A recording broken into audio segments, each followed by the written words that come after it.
Frankie Terry, Scorpio Sky, Baltimore Daniels, Collective Guys, SoCal Uncensored, or SCU. This is Isaiah Cassidy. I'm Mark Wynn, and we're Private Podcast. This is the All Elite Podcast. And you're listening to the All Elite Podcast. Which happens to be the worst podcast I've ever been on. SCU!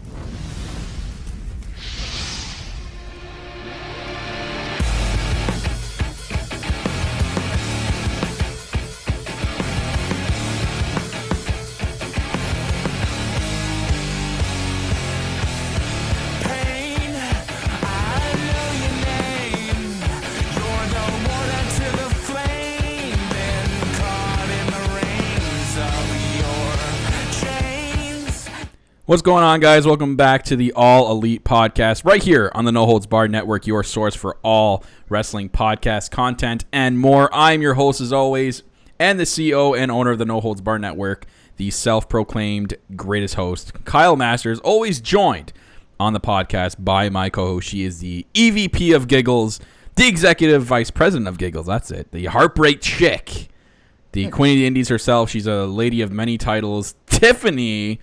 And if you're watching the YouTube portion of this podcast, we're joined by a third. Yes, our rotating third guest host as always. Today we are joined by peace sign Frank. But Frank from Go Pro Wrestling. Frank, what's going on, man? What's going on, guys? Thanks for having me. Awesome. No, thank you for coming on here. We always like having a rotating third guest here. It's always awesome here. Yeah. It's actually one of the reasons why we got nominated for Trio podcast on the Wrestling Podcast Awards. Which I'm gonna get right off the bat here, guys. If you don't know, the All Elite Podcast is nominated in 8 out of 9 categories this year for the Wrestling Podcast Awards. That's incredible. With such nominees as Best Duo Podcast, Best Trio, Best Live, Best Comedy, Most Informative, Newcomer of the Year, Interview of the Year with our interview with Brandon Cutler, and Podcast of the Year, which is huge. That's the big one because they had over 3,000 nominees this year, and they took the top 20 with the most nominees, which included Chris Jericho's podcast, JR's podcast, and we made that top 20, and that's a big, big achievement, guys. So if you haven't yet gone over, it's I actually have a short link for you guys. It's down in the description below. If you're listening on the go, it is bit.ly/AEP votes, and then make sure you vote for the All Elite Podcast in those respective categories. There's only 4.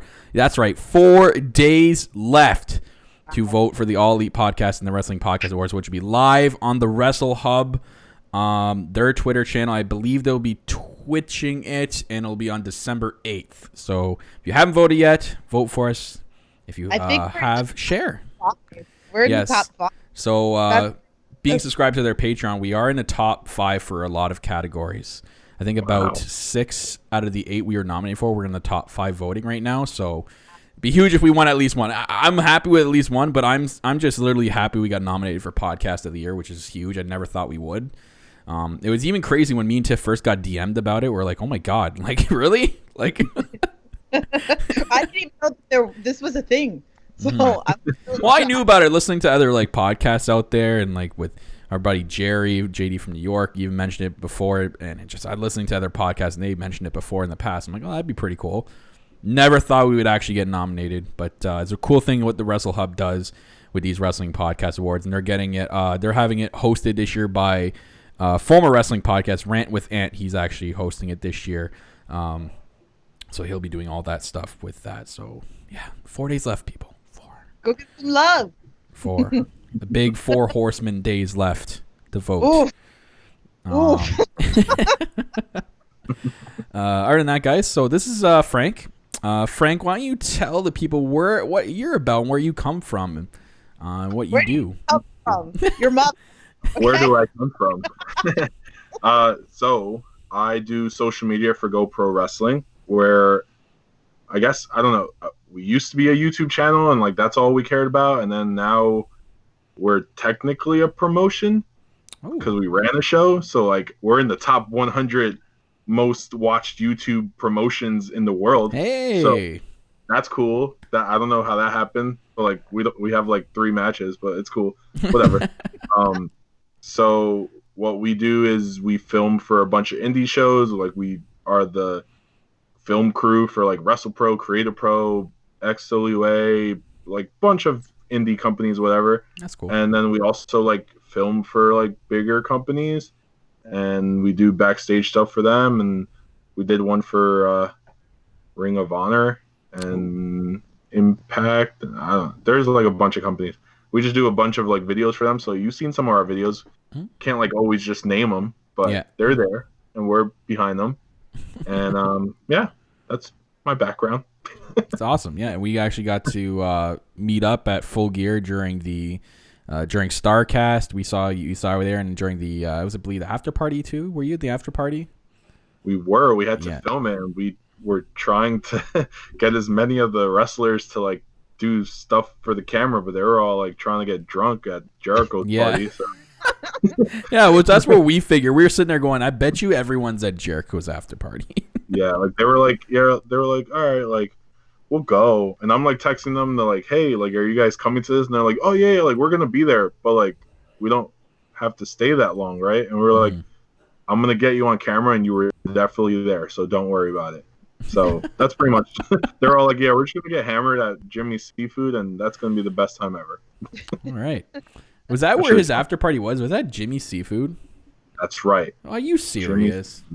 Yeah, it's big time. Let me tell you, that's where Shivani's party was like 2 days before that. So okay, yeah, I don't have any of that up in. I don't have any of that up here in Canada. Sorry. Yes. So I don't know what the hell Jimmy's Seafood is. You'll ever have. Okay. See, Kyle, we should have went that night. I know. We were actually debating. It wasn't that night. It was another night we were debating. I think it was we were trying to decide where to go eat. It was Friday night. We were trying to figure out what we were going to do. And we wind up just staying in the hotel bar. And actually, we saw a bunch of the AEW roster in the bar. Yeah, it was Kip, Penelope, B, Jimmy Havoc. Yeah, Jurassic Express was there. That's a crew. Yeah, the crew was together. We even saw Excalibur. He came out without his mask on. Like, that's Excalibur for sure. Did you see Lucha without his mask on? Yeah, he was there without his mask. I saw him without his mask from Big Brother. It's his someone kept retweeting his girl's Twitter posts, and someone retweeted it with a picture of her and him, and she put like my Lucha man, and I'm like, who? And I'm like, and I clicked and I looked into it, I'm like, oh my god, that's Luchasaurus' girl. I'm like, what the hell? Oh, you never saw him on Big Brother? No. He's on Big Brother? What the yeah, dude, that's the whole reason I love Luchasaurus, because he was on Big Brother. Like that whole like room service episode. I don't know if you just saw their room service episode. Like they were asking him questions about Big Brother, and it was mostly because Matt Jackson's like a huge Big Brother mark. Oh my god. And he was like, dude, I need to know everything about Big Brother. Like I need all the details. And like, yeah, like he was like a super like villain on Big Brother, like his season. Oh. Like you can go back and watch it. He lasted 89 days, which is like a long time. All right. I'm definitely going to have to go check this out now. He had a girlfriend that he didn't even know had a twin. So. Oh, wow. It was a good season. Wow. Yes, Jimmy Havoc was there too, because Ori reminded me, because I had to message her while we were at the hotel bar, and I was like, your man's here. Your list, the husband is here. He's like apparently the best person to drink with. Everyone knows that. Mm-hmm. They're cool too, and I appreciate the AEW fans, the other fans that were in there. No one ran up to them and like said, "Oh my god," you know what I mean? Like, oh man, everyone was cool. Everyone just like did their own thing. You know what I mean? Like it was. Oh, I love environments like that. I used to be going to like WWE stuff, and then would go to somewhere where there'd be a WWE star would walk in, and then freaking people be all over them. And it's like, leave them alone. They're like regular people. Yeah. You want an autograph? Go to WrestleMania Access. Leave them alone. I mean, that's really expensive. Yeah. Let's be real, but nah, it's really awkward because they're like just trying to relax, dude. They just probably did a show and like, real people. Some are cool because I remember when I went to WrestleMania last year. Yeah, last year was 34. I was there in New Orleans. I went to Bourbon Street the one night. Oh man, I was pretty far gone. I was with a buddy of mine, and I was still kind of coherent to remember most of it. And I remember we were walking this one part of Bourbon Street, and we literally both ran into Kevin Owens. And I'm like, we went up by. I'm like, oh my god, dude, that was Kevin Owens. And he's like, no, it's not. And I'm like, yeah, it is. And he's like, no, it's not. I'm like, I'll prove it, because I'm fluent in French up here. And Kevin Owens is fluent in French. So we went up to him, and I started speaking French to him. Guy spoke it fluent perfectly back at me. He basically told me in French, he's like, don't make a big scene because I don't want anyone to know. And I told him, like, that's cool, man. I just want to say cheers and good luck on Sunday. And he's like, okay. We cheersed, and then we were off. And I'm like, that was Kevin Owens. And we marked out like crazy. We're being freaking drunk marks. It was nuts.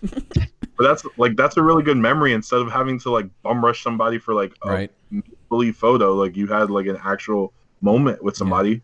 Yeah. By not being crazy. And his eyes lit up when I started speaking French, and then he started having like, we had a pretty good minute conversation in French before he told me like, don't freak out because I don't want people to like surround me. And I'm like, no worries, man. And he was there with him. It was him, and I think it's his wife, and then and her friends. But I'm like, back in my head, I'm like, man, so the kids are what, at a hotel or at home with a nanny? Like, because he has 2 kids. Right. So. That's a good move. I'm not bringing my kids to Bourbon Street. Let's be real. Not at that hour. No. Like, I got to a point, I kid you not, I have, bless his soul, my other friend that we came down there, and he, Tiff knows, Brandon, old co-host of the network, he doesn't drink, so he's straight edge. So myself and my friend I was with, we got so belligerently drunk to the point where we couldn't, literally, we had my phone out to try calling Uber. I couldn't function properly to dial the Uber, that we had to call Brandon. Somehow we got him on the line. Like, can you come pick us up? Because I can't call an Uber. He somehow found us too and was able to drive us home. Or drive us back to the Airbnb. Yeah. I was too drunk to Uber. In your hands. Yeah. Yeah. Good time. Anywho, Rihu. Gotta talk about AEW Dynamite. Yes, please. And man, episode last night. We were just talking about it before going on air here, and how fluid it was, and then how much they've been doing good the last couple of weeks and getting their shit together. And last night was a good episode. There was one tiny hiccup, which we'll get into later, but other than that, I thought it was a pretty good episode. The announced matches going in were Private Party versus Proud and Powerful. And we knew that was an emotional match going into that with Matt Travis. We had Nick Jackson's first singles match in God knows how long, 100 and something matches or 100 something days. 1,000 something days, yeah. Yeah, versus Phoenix. The Dynamite Dozen Battle Royal, which I have questions still about, which we'll get into. Darby Allin versus John Moxley was the main event. And then it was announced shortly before Hikaru Shida versus Britt Baker was actually going to be a match on the card as well in Jericho's announcement. So stacked night for that night last night. And one thing I want to point out, it looks like they changed it up. I don't know if it was for the venue itself or if they're going with it. I like the change. They did change the stage up a little bit. They made that screen behind wider and bigger with the tunnels. I think that looks a lot better, to be honest. So I don't know. Just I nitpick little things here and there. I thought it looked pretty cool. So I don't know. Did you? I'm sure they had thought behind it. It's never like they don't do things for like no reason. So. It looked good with the big screen. That's all I'm gonna say. So instead of like the little screen and then the 2 side ones up top, you know what I mean? I like the whole just the big screen in the middle. I don't know if they're changing it up or it's because of the venue. I don't know. We'll see next week. Next week.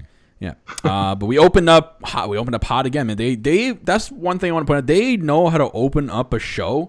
Every show so far, Dynamite's opened up like strong and just coming out fire out of the gate.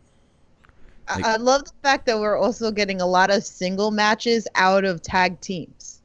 Mm-hmm.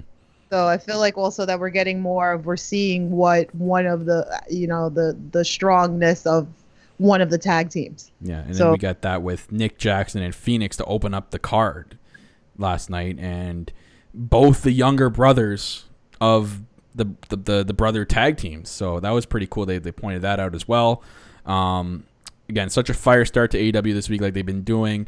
This match was, again, it was pure spot central, but I really enjoyed it. I mean, it was crazy the amount of moves. I couldn't keep up with the amount of moves that were happening in this match. Ray Phoenix, I do want to point out that his innovative skills are so good. It blended so very well with Nick Jackson as well. He is on another level, Ray Phoenix, man. My God. Those are two really athletic dudes they put together that can do things on like the ropes that most people can't do, which is like nuts. Like people don't usually have like spots like that on the ropes. Like that was crazy. I think like a really good thing that they did though was they started with this match, but before this match, they had that Jack Evans Kenny Omega match. So if you want your crowd to be hot from the start, you put that as your dark match, and then you follow it up with this. Like that is fantastic planning by them. Yeah. Oof. I had the dark match. I forgot that they had that dark match for that Mega Camp. I don't know how to say that a AAA championship. Yeah. And that's like a hell of an idea. Like people wouldn't think to like make your dark match lead into like a really hot crowd, but they did it. Yeah, and they did a good job of it. Absolutely. So again, like Ray Phoenix, his innovative skills are again like what like Frank just pointed out with the way they both of them are using the ropes to their advantage, and you're seeing crazier moves than you would usually see in a wrestling match. I understand this match was filled with spots, but I think they did a good job of keeping the crowd hot with it too, and it was just so good. There's so much that went on in this match. I know. And Phoenix ends up winning the match with a crazy ass move at the end, I guess what you call like a spinning muscle buster pin combo. Like I don't know what the hell you call that. Yeah. That was crazy. That was nuts. That's what happens when you put like two dudes who are like not just like athletic or whatever, but they're also really good at coming up with a match plan, and I think that's why they work so well together. Even though like to me, what was strange about the match was like there was no real like reason for them to fight each other other than like, hey, we're gonna have a singles match and these two guys are in tag teams, but like there was no like story going in. I guess after the match with the handshake thing, that's how you lead to a story. But I don't know, it was like strange, but maybe it'll lead to more, and that's cool. I think it's just they're keeping the Lucha Brothers fresh in people's minds. I know they're not exactly in AEW full time with them still being under contract with AAA. So I think until they're here full time, we're gonna get working together though. Yeah, I don't think we're gonna get them. I don't think we're gonna get them into serious storylines. We're gonna get them in some storylines, but not into the main ones. You know what I mean? Like they're not here obviously full time. So it's, I don't know. That's just the way I'm seeing it. No, that definitely makes sense for sure. I don't know, Tiff, did you have a difference of opinion there? I don't know. I mean, it's just, I don't know. I'm mixed with it. So, but they would like, even I think that it like didn't make sense at first, but like what ends up happening made it make sense. Like that's something that like they do that other companies don't. Like, yeah, this might not make sense to start, but eventually you're like, oh, okay, I get where you were going. And it's not like 3 months down the road that you understand what happens. It's like, oh, okay, end of the match. They don't like each other. Cool. Right. But at the same time, you got to think about it also in the sense of the tag team that they wanted the best in the world, and they were part of best in the world. They wanted that the Young Bucks wanted to face the best in the world of tag team. So in a way, there is kind of your storyline a little bit because they've already had their matches prior within the last couple of months, but we're just going into a singles match. Yeah, and the Young Bucks are still tied together with Proud and Powerful. There's still beef there as well. So right. I think they got to keep some continuity to it. So I think it's a decent job so far. And I don't know. I like the whole thing they did after too with the handshake thing, and Phoenix declined it, and you know Nick was just like, okay, I see you. Well, they're never gonna be friends. That's how you gotta look at it. They're never gonna be friends. There's always gonna be a competition of it. Like I feel like there is a story there, even though like like I said, I really feel that it's more in the sense that like, well, we've already had that of them being in tag team, that they both know each other. They know each other's moves. That's why they work together. That's the story. That's how I feel. Well, now you have three. That's three tag teams literally on this roster that claim they're the best in the world. You have Young Bucks, Lucha Brothers, and Proud and Powerful. Freaking Ortiz screams at the top of his lungs every time you see him. The best! The best! The best! I love that, honestly. Yeah. I wait for that. He's hilarious, man. The guy's the way his aneurysms and everything. Oh my god, amazing. He had a zipper down the entire match. Oh my god, I love it. It's probably done on purpose. Of course. Like the cool, like New York way. It like reminds me a little bit of like the overall. Well, whatever. We'll get into that like later. So we moved on. We had the women's match. We had Britt Baker versus Hikaru Shida. They may mention it during the entrances that this was the number 1 ranked person in the division versus the number 2 ranked. We know that every Friday now they're doing the top 10 rankings in each division for each title, basically. So we have number 1 versus number 2 here. So they're not just doing, it's like what Frank said, they're not just doing matches for no reason. There's continuity and there's reasonings behind matches, and they're doing this one. They made mention of it. This is going to be a number 1 versus number 2. This is a chance for number 2 to get the step on number 1 to eventually take that spot. So I love that they made mention of that before the match, or during the entrances, sorry. I need more Shida. Like, I need more of her. She's like, sick. I love her. Like, she's just amazing. Like, I feel like she's gonna be like on top. Wives. She should be your number 1. I'm sorry. I'm still gonna say that, but I feel like she could be like your top of your AEW women's division. That's how like badass that she is. I feel like she would have gotten a push like a while ago if she was like living in America. I think that was like one of the big things that she had going against her. She was still doing like fulfilling her tour in Japan. Yeah, it was only recent. It was Full Gear. They mentioned that it was at Full Gear. They mentioned that she finally moved over. So right, that's gonna be maybe we're when gonna she's here full time. Like, she's gonna be big time.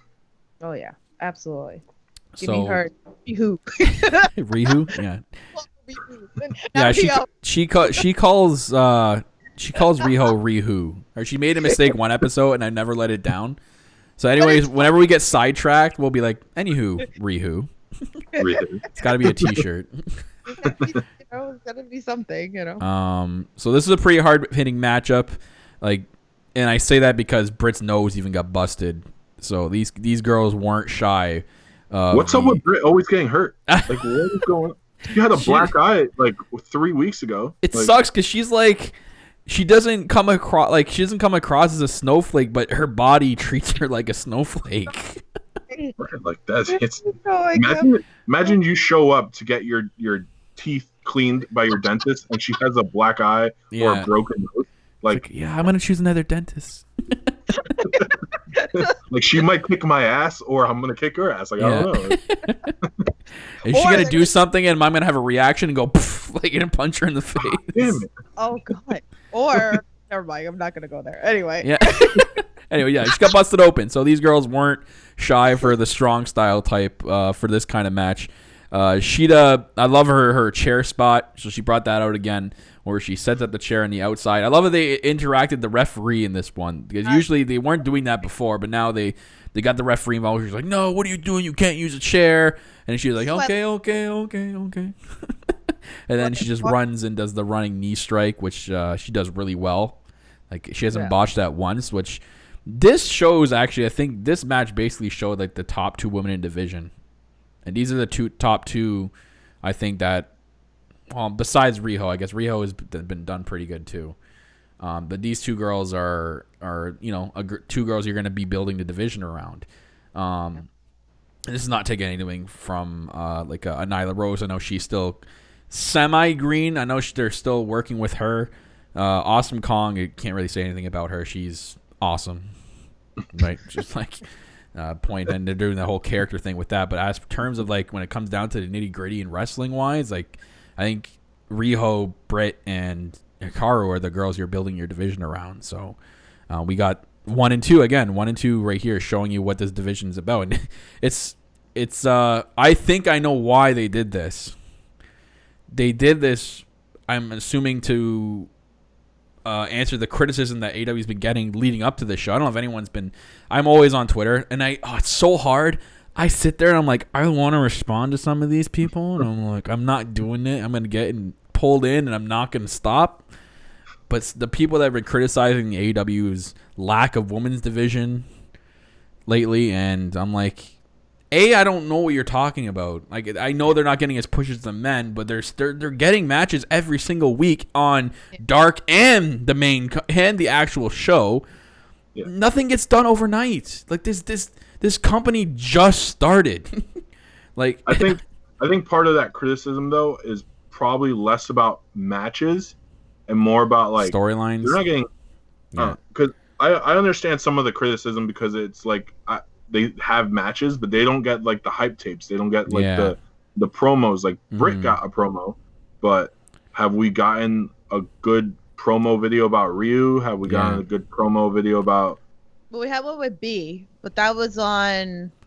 Well, B's was good, and that was leading to the Britt match, and then it's like, we need more. But that wasn't on the weekly. That was on. That wasn't on Being the Elite. Yeah. That was on one of the roads too. Was that what it was? So I'll give 10% slack. How about that? I think that people would probably be a lot more like, all right, they're doing a good job of like pushing it. Like I think they're doing a good job of pushing on TV. I think what people want is more of a like online thing, like the whole Ryu and Sakura. Is that her last name? Oh, Amy Sakura. Yeah. Yeah. So that whole build was kind of on TV. You could see it, but then they like put like this one paragraph thing online, and that's pretty much the build that they gave us. Like they gave us a little background history. Like if they would have had a promo, of everything splashed together, like why their history actually matters to the match, I think that would have been something that people would have been like, all right, like that is what we want. Right.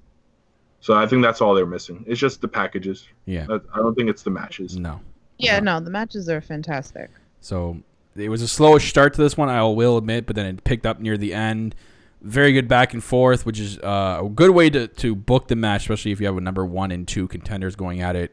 Shida at one point hit her knee strike finisher the first time, and then it was really cool because she went for the pin at that time, and then Britt was able to reverse the pin into her submission finisher, which was awesome. I love the transition there, but Shida got to the ropes. Eventually, Shida hit her knee strike again the second time and actually pulls off the big win here against Britt Baker. And this is number 2 being number 1 here. So I don't imagine this is not going to go unnoticed. And I believe I don't think it means Shida off the bat gets put to number 1. We'll have to find out, I guess, tomorrow how they're going to be booking this, because you don't just book a number 2 to beat the number 1 and not do anything about it. Well, yeah, absolutely.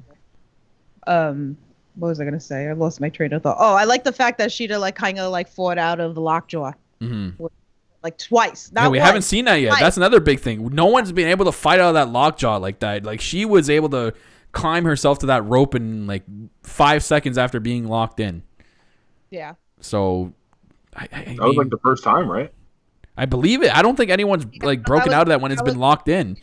I think that was. Like, but hold up a sec. It wasn't completely locked in. She didn't have the actual locked jaw. Like she had the whole submission going, but I don't think she got the hand in the mouth. So I think in like shoot, like you put that submission on anyone's shoot, like that's over. Like, I'm tapping out too. You're basically your arms are both pulled behind your back. Like, right. Like Shida had to crawl with her legs to the ropes. Yeah. I don't know. She's just like a little beast. That's why I say, like, I feel like she's gonna be big. Maybe she's gonna be the one that takes down Riho. So that's what I think. I think that's your. And I'm loving, and I never was really following Joshi wrestling, but like it's got me really excited because it's different. It's not something I was normally interested in because I never knew about it. But now I'm like all for it. So I think this is the one that's gonna take her down. And the rest of the division is being built too. Like you have obviously the character-driven story with Brandy and Awesome Kong. You have them building other stars like Shauna's getting her chances. Big Swole's getting her chances. Like there's a lot of other women in the division who are being, I guess being built, you can say in a sense, through Dark and sometimes being put on the main card. So Big Swole and the last the Dark we saw this week. I was so excited with Chris Stratlander. Like I followed her here in New York plenty in the indie scene, so she's awesome, and I saw like a lot of positive on social media about her, and I was like, don't you love her? I was like, I'm lucky enough to witness her in the indie scene here. Well, if you go on our Twitter, you can see her working out with me. I obviously was the reason she's that's so at great. GoPro Wrestling for everyone that wants to know. That's right. We actually did a workout backstage one time. There was like 1,000-pound weight, and she was just like, yeah, like let's do this workout. So yeah, that was all because of me. It's obvious. Yeah. I'm not trying to take any credit away from like everyone else that's helped her, but like it was. You know who I want them to sign is Jamie Hayter. I really want her to sign. I really wanted to get Jamie Hayter in here. 100%, because like when I first saw her, I liked her look. I was like, I like her in the ring. I love the heat that she was getting. She was feeding into the crowd. Yes, she needs to be signed. You know what would be sick? If by like Kong and Brandy keep taking down these girls, and finally they cut a promo in ring, and it ties it all back to when Brandy first attacked Hayter backstage. Hayter gets signed with AEW, and then she's the one to step up to Awesome Kong. Okay. Her and B as a team on TV would be pretty sick. That'd be dope. Yeah. So I want to talk about this Dark Order vignette. Oh God! Did you join yet? Oh my God. Did you join yet? Oh my God! I was dying. At first, I'm like, "Where are they going with this?" Then we got like the Dark Order, like the zip zap things that they kept putting in, like the little subliminal Dark Order masks. I'm like, "Oh my God, this is a Dark Order." That was the promo. best Scientology commercial I've ever seen in my life. That was like the big guy getting bullied by these two randos, and I think that was a New York subway. I want to say that was New York, Tiff. I have a history with that guy, which is the funniest part. Like that dude, we actually know him, and it's like, oh my God. That looked like a New York train station, and I heard like they were filming in New York recently for promos and things like that, so I wouldn't be surprised. By the way, I just saw on Twitter, just so you guys know, because I know a lot of people were asking for this, the Merch Freak shirt is officially out. Oh no. Oh yeah. Yes, if you guys go on Twitter, like Nick retweeted it, because tomorrow there's going to be a 40% off. Was it the 10 days of Black Friday? No coupon needed with Pro Wrestling 25. Tees. Oh. 40% off Pro Wrestling Tees logo merch. Oh, okay. AW So is 25. Yeah. I apologize. My apologies. But yeah, so I need this shirt now. The Merch Freak. I'm sorry. I have to see this. I'm pulling it up right now. I love when he does that. Oh, they have a Christmas shirt. They do have a Christmas shirt. Oh, that Janela shirt is my favorite thing I've ever seen in my life. Oh God. Are you sure they have a Merch Freak shirt? It's on Twitter. I saw it today too. She's not lying. Yeah. Why would I lie? I don't know. Here we go again. How long do you know me and you still don't trust me? It's not I don't trust you. Don't me. Listen. It's there somewhere. Anywho. I'm just gonna go on Twitter and see this because I have to see this. We're taking a brief break here, just so I can see. You said Matt Jackson posted it. Hey, throw a follow to. Oh my Alley God, Cat there and it is. Bro, what are you doing? You gotta follow both of them. Alley Cat is the greatest thing that's ever happened to this earth. Oh, I'll do it after. Right there, right there. Right there. No, go down. Scroll down a little bit. What is to the right? What? To the right of your screen. Yeah, there you go. There you go. Good choice. We've lost control, guys. Listen, I rep for my homies, and I love Alley Cat, right? She had the greatest drunk promo that the world has ever seen. Oh my God, there it is, a Merch Freak shirt. I'll have to see how much it's going for tomorrow. God. Oh man. I wonder if you had to contact Chris Angel to. That is gorgeous. To allow him to copyright his design. Anywho, beautiful shirt. What'd you say, Tiff? Anywho, We all got distracted by Merch Freak. I'm just trying to get. I just want the image out for our YouTubers that watch this show, Tiff. So I'm doing work. I'm clipping it in. Somebody was. This is amazing to watch. Somebody was saying to me recently, and I'm like, "Yeah, we totally need this." Oh yeah, shirt. There it is. Merch freak. Jimmy, if you're still in the chat, you can buy me that for Christmas. Just say. That's fantastic. That is hilarious. Be on everyone's Christmas list. Yes, it should be on everybody's Christmas list. You can see all the terrible merchandise is all inside, like in the background. How dare you? They're all fantastic. Sorry, all the great merchandise. That's right. The sandals, and I like the beach towel. Like, I kind of like the blue Young Buck shirt too. So it's actually not that bad. I don't hate it. Anywho, Rihu. Yeah. Hey, Rihu. The Dark Order vignette, hilarious, freaking hilarious. So we'll move on. We had I have questions about this. We had the Dynamite Dozen Battle Royal, weirdest Battle Royal I've ever seen or heard of in my entire life, where the winner is the final two people, and then B is for a ring that's not a championship. I don't know if it's going to be defended even after next week. They kept mentioning like $48,000 ring and the high carat count on it, and I'm going like, what? Why? It's got to mean something, right? Exactly. I hope. That's what I was going to say. We can't have everything be like what we're used to in like the world of WWE.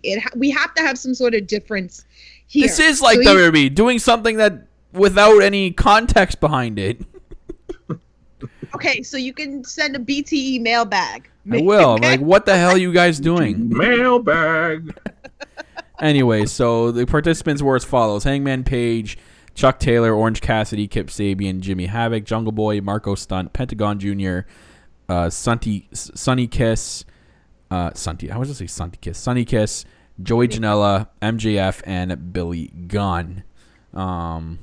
Big thing going into this one was what happened on BT this week with Hangman out of the Elite, which I don't know what's going on with that. And then everyone said it right away because we got what we got at the end of the episode. They made a point of zooming in on that picture, and Marty was in that picture. Marty Skrull. Whoop whoop. Yeah. Is Hangman going to be replaced by Marty Skrull in the Elite? It's almost but confirmed that Skrull is with AEW. So is the question, is someone going to be replacing somebody in the Elite, or is the question Hangman and Marty take on All Elite Wrestling? Jeez. That was like something that I was thinking about because those two were really close, and I was actually having that conversation with somebody. I was like, can you imagine like they team up and then there's your like new tag team? There's so many possibilities of what could happen here. I got a prediction, which we'll get into. But also, did you like pull it? Okay, so there was also somebody put a leak out that pretty much that somebody what? Yeah, Pro Wrestling Tees screwed up. Yeah. They accidentally leaked. Well, it wasn't new merch. It was they accidentally leaked the Villain Enterprise sweater into an AEW linked T-shirt. Yeah. And yeah, I'm looking at it. It's horrible timing for an error like that. That's for sure. They took it right down. So I don't know. We'll see. I don't know how. I think people are expecting. People were expecting this for months. We were expecting it for months. It's how they're gonna do it and where they're gonna go and what direction and when exactly. Signs are pointing to next week. So, but just because like that, from what we're understanding, that still doesn't mean anything. That his contract's supposedly up at November 30th. That doesn't mean that he's gonna come next week. He's gonna show up at Survivor Series this weekend. Swerve everybody. I'm done. That'd be the greatest swerve of all time. I think Tiff would disown Marty Skrull at that point. Yeah, he will be removed off my list of husbands, I think. Well, listen, this match was fantastic. I don't know. I saw a bunch of people like hating on it, and I was just like, "Nah, this match was great." Like all the little things in the background were my favorite parts of this match. Like Orange Cassidy, star. Yeah, he was literally just lying there most of the time, and the way he like slowly crawled and moved his way along the ropes to the other corners. Oh, I like when Chuck was hugging him in the corner, like he was like on his knees and he was like hugging him in the corner. But I do want to even point when he was something sitting out. on the ropes, and then Chuck went for the dive against Kip Sabian. Great. I found, so I didn't catch it live. I had to watch a stream after. I don't know what stream I found, but this was the weirdest thing I've ever seen in my entire life. It's a first for me. I don't know if it was a mistake. You know how it's supposed to go to picture-in-picture during commercial break?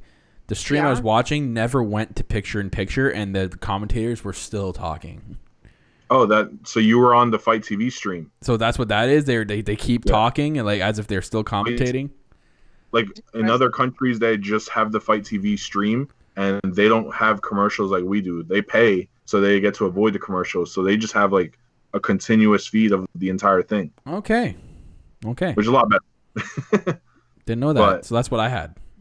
It weirded me out. I'm like, my favorite part of that entire match was if you watch it and you go back, there was a part where Marco Stunt is about to punch somebody in the side of the ring, and then he sees that as Jungle Boy, and he's just like, "Oh my God, I love you," and just hugs his head. And it was like literally the best thing I've ever seen in my life. that's crap. I have to go back and see that. Other spots like was cool. Was like we thought it was Rey Fenix coming down to support his brother, and it takes off his mask, and it's Christopher Daniels. And he basically makes Pentagon the fastest elimination ever in any battle royal. He didn't even like notice, like, because he was like tapping him, and like he wasn't catching on that he was being tapped either. He like it wasn't being sold a little bit. I felt like, and then all of a sudden he turned around, and then that's what happened. I don't know. It was kind of like weird, but there was so much. Like, how did you not notice? I know, like it was just really weird. Like, you don't notice that your brother has tattoos and Christopher Daniels doesn't have tattoos. And he's bald. Lots of crazy stuff happened in this match. Jimmy Havoc went like a staple rage. Spears he was eliminated dropping British curse words on. Yeah, TV. he was saying tosser and a bunch of stuff. Spears eliminated Janela with a chair. Spears wasn't even in the match, but he eliminated and continuing that storyline with Janela. Billy Gunn and freaking Sunny Kiss thing. We were talking about this before. I love Sunny Kiss. I want more Sunny Kiss on TV. But like, listen, I'm jealous of that ass. Like, seriously. But with the twerking and like we were saying before that like we thought there was gonna be like a twerk off or something. Because I think MJF played a really good spot too. MJF played a really, really good spot. He was the perfect heel. The guy is money when it comes to anything heel related, man. The guy. What a piece of shit, huh? Yeah, he's a heat generator. That guy is insane. There was even the spot with Orange Cassidy and Billy Gunn, and then MJF came in and just eliminated Orange Cassidy. I'm like, oh my God, that's so perfect. Like the guy is, man, he's so good at doing what he does. It's amazing. He's the most typical New Yorker I've ever seen in my life. I hate him. So it looked like at one point it was going to be Hangman and Jungle Boy to win, but MJF was never got eliminated. He actually takes out Jungle Boy, and it's actually going to be MJF versus Hangman next week for that Diamond Dozen ring. But these guys just start brawling right after the match. Here's the thought, though, Tiff. What if Marty shows up during this match and joins MJF and Wardlow, and they have their own little faction, their own little villain enterprise kind of thing going? Looks like what if he owns the Villain Enterprise name and logo? What if he brings that to AEW and the Villain Enterprise become MJF, Wardlow, and Marty? Then I still won't approve. I will not approve because Flip needs to come over, and that's not going to probably happen until 2020 as well. That's a fantastic idea, though. Imagine he comes and he's like he's going to come save Hangman because, you know, they're all part of the Elite at one time, and he turns on him. Because all his friends are dead? Yeah. I'm just saying. There's many possibilities. This is what we keep talking about. This is what I like about AEW. Like the wheels just keep turning, and just the possibilities of how all these storylines can go. But we're not even sure. We don't even know. I love that we're getting confused. Even like when we had Cody and Jericho, how that whole promo like screwed me all up, and I was like, Cody's got to win this now, right? Like, but I like that about AEW. I don't want to like already know what's gonna happen. You know, I'm sticking to it. I'm sticking that Marty's gonna join MJF and Wardlow. I'm sticking to it. I don't care if it's wrong. I'm sticking to it. Okay. I like it. So then we had one of my favorite parts of the night, and that was Chris Jericho's quote-unquote announcement. And I got to see it before anyone else did because I got the Fight TV stream. I don't know if you guys saw the whole him walking through the backstage area before he actually came out. I watched it on Twitter this morning because I was kind of I hate that it's like always the most important parts gets like cut off into the picture. That was hilarious. Like that. So I thank God it was on that. But yeah, you're right. He went up to the librarian's like, "What are you reading? Dinosaur book?" And he throws it up in the ceiling. He's just it was just typical Jericho. It was great. We got Brandon Cutler too. Yeah, Brandon Cutler and what's Marco Stunt. The whole thing when he was joking with Marco. Oh, that's right. He's like, how old are you? 14? When you're supposed to be back here? Where's your ID? Do something about your hair. It looks ridiculous. I mean, so put a shirt on. It's cold in here. So that was funny. And he finally made his way out. He talks about his whole temper tantrum last week, losing to Scorpio Sky at ringside. I saw someone match it up on Twitter. He actually had almost a similar temper tantrum back in WCW. And it was almost like identical the way he did it. So I think that was pretty cool. I don't know if Jericho knew. Oh, he knows. He knows. Like, you remember that whole video with the Bob, whatever that lady's last name was? That was from WWE. That was a throwback to Southpaw Wrestling. Oh, are you talking about the girl who was like the aunt from church? Her last name was like Bobsky, and his last name in Southpaw Wrestling was Bobsky or whatever. Oh yeah, that Southpaw. Oh my God, yeah, the little bits they were doing with John Cena was like the host. Yeah. He like thinks about everything he does, and like the funniest part about Southpaw Wrestling, there's a whole bit that he does with the champion because he's the backstage reporter, and he says like, goes up to the champion, he's like, "You left your belt in this room. What? You can't just leave your belt somewhere and then run away from it." And it's like, oh my God, this is exactly what happened in AEW. Like it's perfect. Okay, so he definitely knew what he was doing, and someone like matched it up, and I'm like, oh my God, that's great. Like he's literally doing the same type of temper tantrum that he did back in WCW. That's fantastic. So he was talking about himself doing, him against losing his first match to Scorpio Sky and throwing that temper tantrum, but he can't say he's trying to say the word sorry and he can't, and he's trying to say it and he can't, and he gets. Jake Hagar finally says words in AEW. These are like the first things he ever has ever said in AEW. Now he's saying sorry for Chris Jericho. It's the first time he's ever spoke. I know. This is great. Jericho says next week in Chicago is basically the announcement is he's finally going to get the thank you from AEW and all the higher ups and the executives that he's going to get, and it's going to be a celebration of Le Champion. And he starts making fun of the city of Indy, saying you can't have it here, and getting the classic making fun of the city heat. So next week will be the celebration of Le Champion, he calls it. Then SCU comes out. And I'm like, all right, this is where it's gonna get good here. There's something that's gonna happen. I could feel it. Something was brewing. And I knew it was going to be Scorpio the whole time. So they come out. Scorpio cuts a promo on Jericho. He brings up him pinning Jericho and handing him his first ever loss in AEW. He said it was such a high for him that even his high school crush, Melanie Parsons, DM'd Scorpio to go out with him. And he's going out next week with her. And then and she was like, yeah, I know Melanie. Yeah, she's gained a little weight. And then Scorpio responds back. He's like, I like big butts, and I cannot lie. This was so good. This was so good.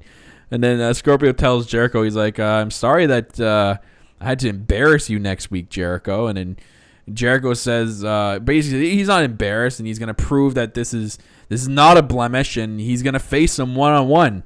So this is where SCU starts to get smart, and they start to con Jericho they start conning him. They say, "Well, how about you know what? We can't face you yet, though. We got months of preparation and training, and we can't do it next week." And Jericho goes, "Oh yeah, well, too bad. Now it is next week during the celebration of Le Champion. It's gonna be me versus Scorpio Sky 1-on-1." And then they get even more smarter, like, "Oh, but we got to make sure this is not for the AEW World Championship. It's got to be a non-title match. We can't have it for the championship." And then again, they con Jericho, and Jericho's just so heated, he's not realizing what he's doing, and he's like, "You know what? Fine. Next week it's for the AEW Championship." And I'm like, "Oh man, this is great." And then Jericho grabs his hand and is like, "Yeah, look, too bad. It's done. We shook on it."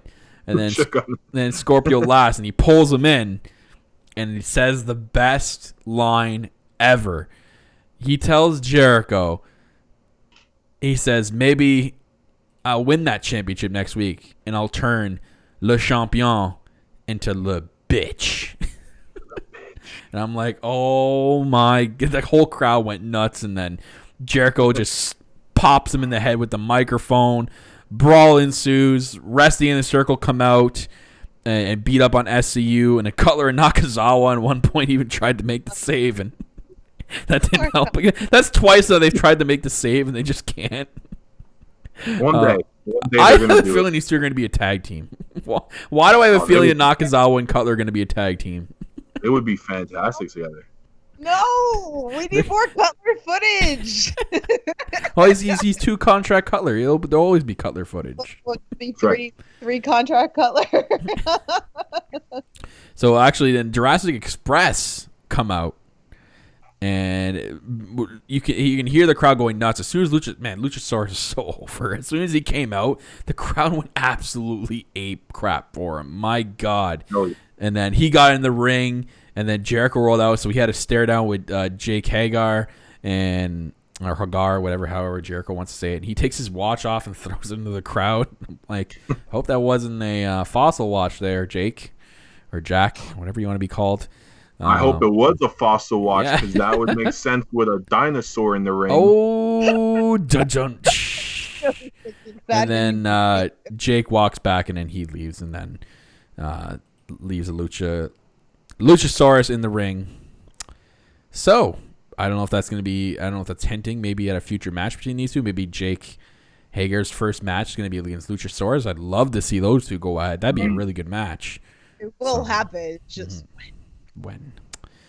I don't know, because I don't know what the whole deal is with Jake and his MMA contract and AEW contract. There hasn't been really much details released on what exactly he can and can't do yet. So I know he's still fighting in MMA, so we'll have to see.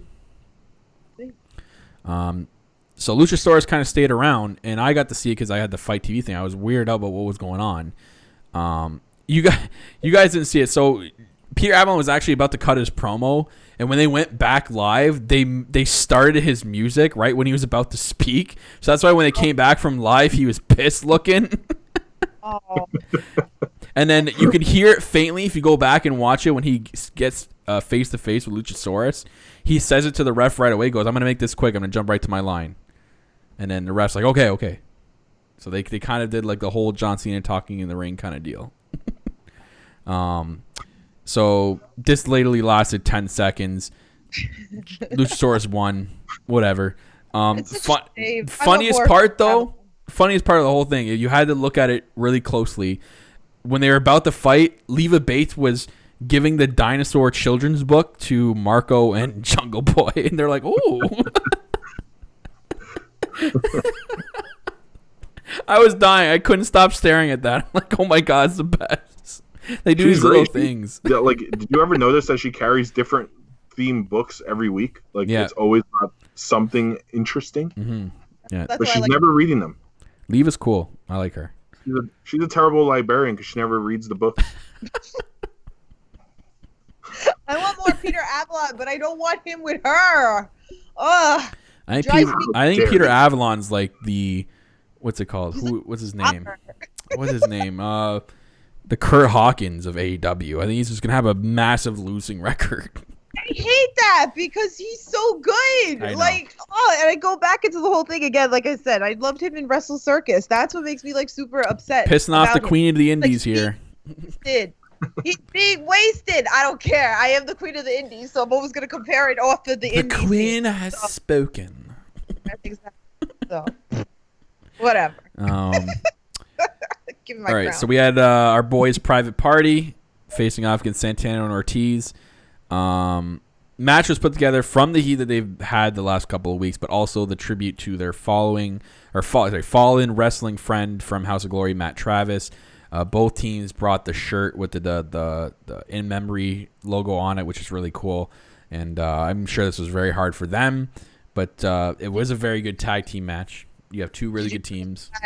Isaiah had the MBK on his tape. Yeah. And actually a lot of the wrestlers, even from House of Glory, I didn't get a chance to make it to House of Glory this past weekend, but even other promotions, like a lot of the wrestlers were putting tape and putting MBK, and actually going to next Sunday, VS, was it VS? Violence and Suffering. Yeah. So, yeah, they're tributing to Matt Travis as well. That's cool. So go ahead. I just had to say that. That's cool. No, very, very good match though. Both teams got to show off, I think, their skills and show the chemistry they've had together. Obviously, from past experiences being in House of Glory. I love the spot, the stalling suplex spot. Absolutely love that spot. That was so well done and so cool. And I love that the crowd really appreciated it too, because that was awesome. That's hard to do. That's hard to stay in formation and take the guy that you have in a stalling suplex and hand it off to your partner, and they did it about 3 or 4 times.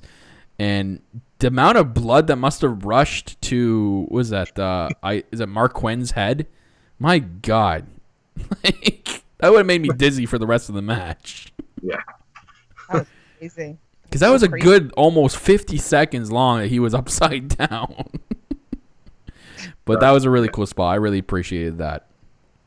Small, we got to talk about the botch at the end, though. Everyone was pointing it out, obviously, because you can't do anything wrong nowadays. You always got to be pointed out by the freaking cretins on Twitter. Is that a Jim Cornette impression? Probably. I won't say anything bad to get me fired. Oops. You're the CEO of the No Holds Barred. How are you gonna get fired? Yeah, I'll fire myself. I'll resign. All right, I'm taking over, guys. What an idiot. That's all I'm going to say. Leave it at that. Anywho, Rihu. The botch, there was that sunset flip roll up or whatever they did, and the referee even made his leg.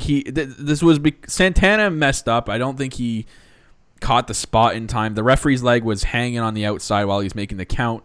I think Santana was supposed to pull the referee out while the count was being made, but the referee didn't feel anything, and he stopped before making the 3 count. Now, there's an argument going on Twitter that going back and forth that the referee should have just made the 3 count. It's the wrestler's fault for not getting to the spot in time. They should have just ended the match there. But I will credit the referee because of what we got after the botch. The rest of the finish of the match was so good and so amazing. I'm glad they kind of didn't end it there.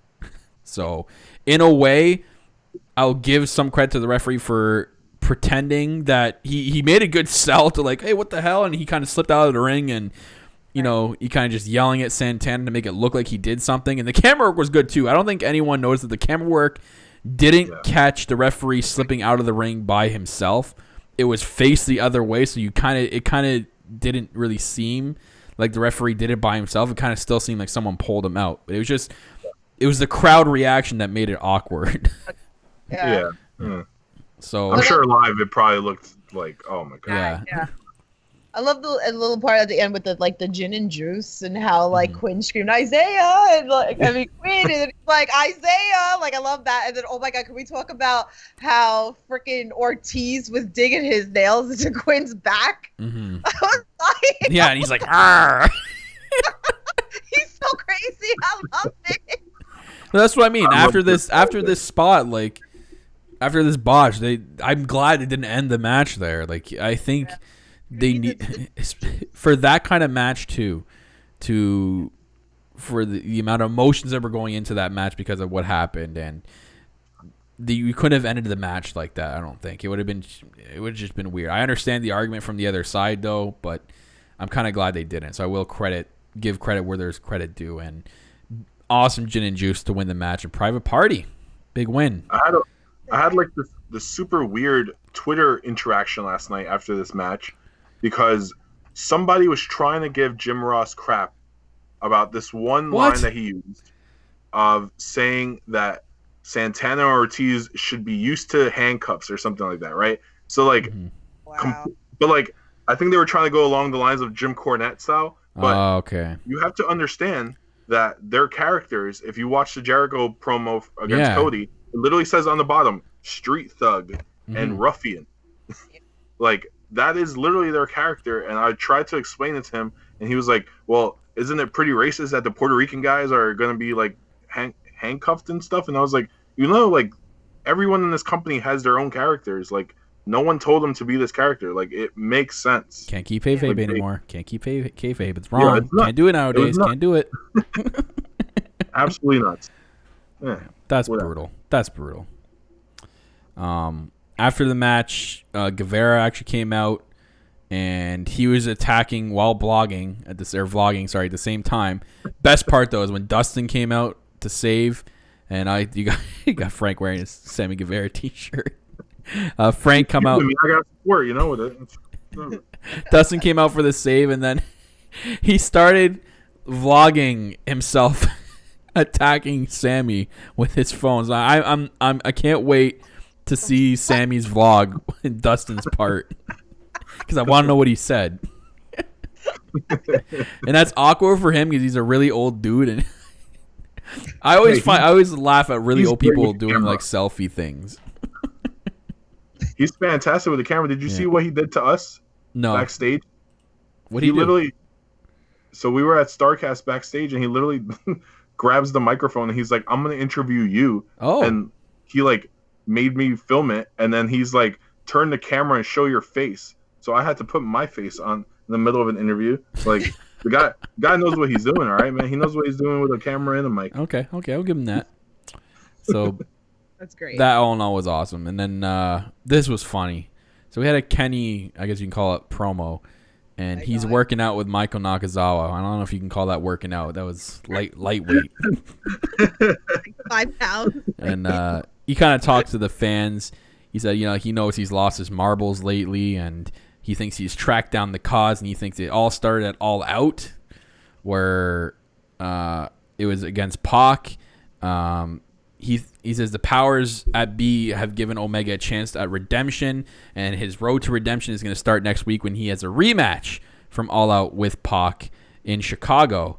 And then he tells Nakazawa to double the weight, and then they're like 5 pounds each, and he just puts another 5 pounds on. And he can like barely do it. And he has like Nakazawa spotted.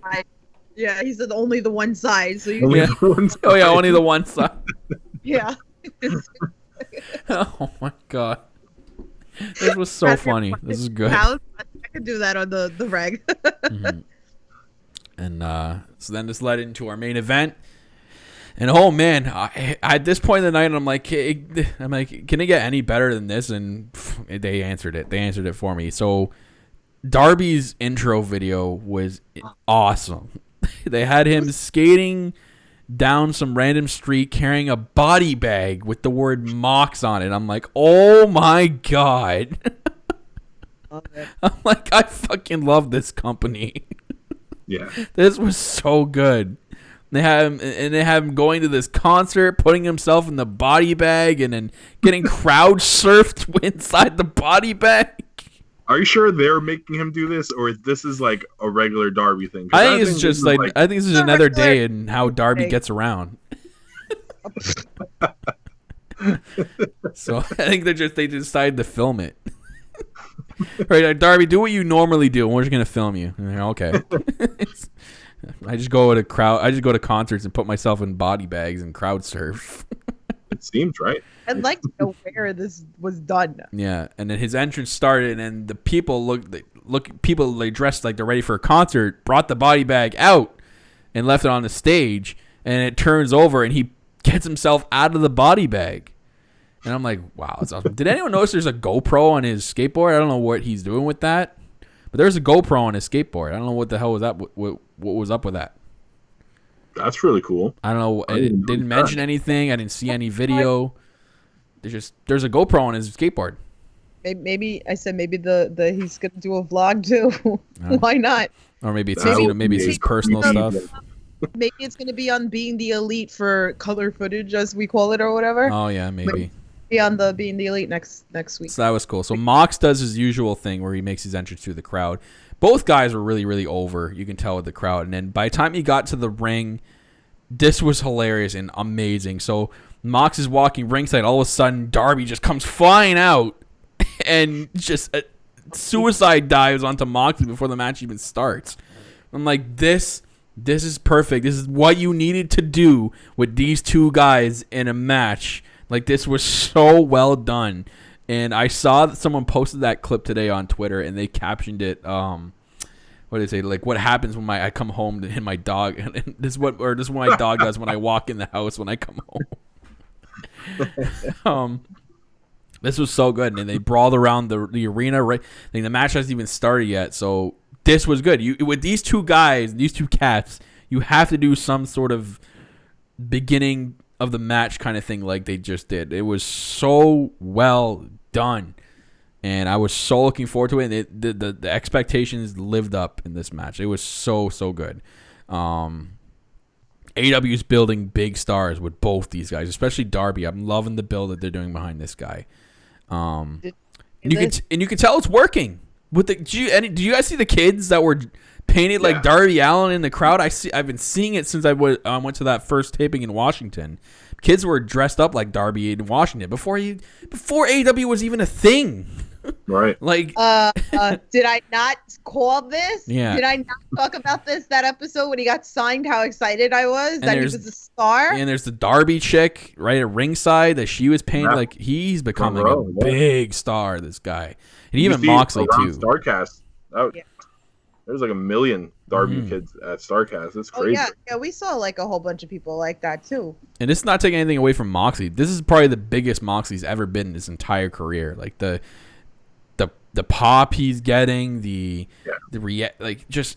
feels like a main event star in AEW, and rightfully so. He's a main event star. I thought about this last night. I was like, this match was at Northeast Wrestling. I remember because Moxley did not know who Darby was, and he so put him over at Northeast Wrestling. And he was like, I don't even know who this kid is, but, he's going to be a star. And he was like so excited. It was such a great match. And when he tied him up with the tape at the Northeast Wrestling and then his knives and stuff. So I kind of like thought about that last night, and I was like, I'm glad I get to watch this again, even though like maybe not everybody has seen this in the Northeast Wrestling before. It's on YouTube, so if you guys like want to see it, it's a really good match. Really recommend you guys to watch the match. Yeah. So go ahead, Kyle. Yeah, and this match was good too. Like, this was just as great, I think. And the finish was so exciting. Oh my god. Like the one spot where Moxley catches the coffin drop into a sleeper hold, that was so good. I popped. I jumped out of my seat when I see it. I'm like, oh shit! He caught the coffin drop into a sleeper. Like, that was so well done. That is what made me go fucking absolutely ape shit. Yeah. And then he reversed that. Even Darby reversed that into the pin. I'm like, I thought he was gonna win it there. I'm like, oh my god, Darby's gonna pin Moxley, and I was gonna go nuts. That would have been crazy. And then we get the craziest shit ever. We get an avalanche paradigm shift. Are you freaking kidding me? Yeah. Poor Darby, but that was oh my god. Sweet. Darby's nuts though. I bet you before the match, like Mox was like, "Can we try this?" And Darby's like, "Yeah, we'll do it." Yeah, like, what do you want to do? You want to do it in the ring? You want me to go outside? Like, do you want to put thumbtacks on the ground? Do you want me to put 2 tables? Like, what do you want to do? And like, he's like the calmest person to talk to ever. He's probably like, yeah, like if you want to do it on the concrete with my head straight into the ground, that'd be cool. He's so chill. I had a conversation with him before. He's so chill. So Moxley wins, but regardless of that, this was an insane showing for for Darby Allin and another good showing by Jon Moxley. This was just such an awesome ending to Dynamite. It was good. They did so again. The show just flowed so nicely this week. Everything fit. It didn't feel rushed at all. It did what it needed to do, and then it got you hyped for next week. Next week you have the Dynamite Dozen Battle Royal final between MJF and Hangman Page. You have Kenny Omega versus Pac. You have Jericho versus Scorpio Sky for the championship. Cody's appearing next week. They just get you hyped for every single week. Next week, they always get you hyped for the next episode. And I love that they do that. I absolutely love that. And it's great. And it's a good thing to do because they are sticking to the quarterly pay-per-view thing. So you need to keep people watching each and every single week. And they've been doing a good job of doing that. I'm just hyped for when this next quarterly pay-per-view is. So at the Full Gear post media scrum with Tony Khan, he confirmed that Full Gear, All Out, and Double or Nothing are going to be the 3 out of the 4 quarterly pay-per-views, like the major ones are going to do. And then there's a 4th one on the way, which they haven't announced yet. So I'm guessing that one's going to happen in February. If timing wise, it should happen near the end of February, beginning of March. Ooh. So I imagine it's supposed to happen. And he did mention that same media scrum that they want to do events in Canada and London, UK. So I'm going to guess that it's probably going to be in Canada or the UK, that event, the 4th quarterly pay-per-view. I guess I'm coming up to Canada. And I'm going to guess it's probably going to be in Winnipeg, Manitoba, Canada, the home of Jericho and Omega. That's my guess. It's pretty awesome, though. So we'll see. But I'm interested to see if they're going to do a WrestleMania type pay-per-view. I imagine the long-term goal is they want to make one event their top event of the year, just like WWE has their WrestleMania, New Japan Pro Wrestling has their Wrestle Kingdom. I would think it would be All Out because it originated from All In, even though that it wasn't AEW at the time, but it originated at All In with Chicago and then putting the plaque. Mm-hmm. So that's pretty much, I think a lot of people are thinking that as well. I know that they have access to a stadium, so I'd love to see a stadium show eventually in Jacksonville. So that'd be cool. Yeah. Wow. We'll have to see what happens with that. Exciting stuff. Good episode of Dynamite. Really loved it. Can't wait for next week. Cannot wait for next week. Yeah. Well, I can't wait for Tuesday because we'll find out what happens with this ring. That's what I want to find out about. Mm-hmm. Yeah, I think we're gonna find out. Other than that, folks, make sure you're following us on social media. Make sure you're liking us on Facebook at All Elite Podcast, on Instagram at All Elite Pod, and on Twitter at All Elite Pod as well. Those are our 3 major social media links to follow. All links are located down in the description on the YouTube description below. We are available on the go as well on many different platforms such as iHeartRadio, Spreaker, Spotify, Apple Podcasts, Player FM, Google Podcasts, CastBox, Podcast Addict, Deezer, Pocket Cast, and Overcast. So many different platforms you can find the All Elite Podcast. We are available at your disposal wherever is easier and convenient for you to take us on the go. And obviously right here on YouTube, youtube.com/the No Holds Bar Network. Make sure you're hitting that subscribe button and the little bell icon for all notification updates. We have a t-shirt store, folks. That is bit.ly/AEP Tees. It is case sensitive, so capital A, capital E, capital P, capital T, and then lowercase EES. Link is located down in the description on YouTube as well for you. Awesome t-shirt website, guys. And the best part about our t-shirt website, and actually it's a merchandise website, there's a lot of other products on there.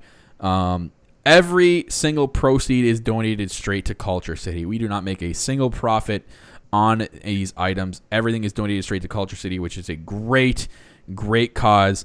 And on this t-shirt website, folks, we are partnered with our friends These Wolves, who do the official theme song for the All Elite Podcast. They have a t-shirt on there called These Wolves Music for the Elite. Awesome looking t-shirt.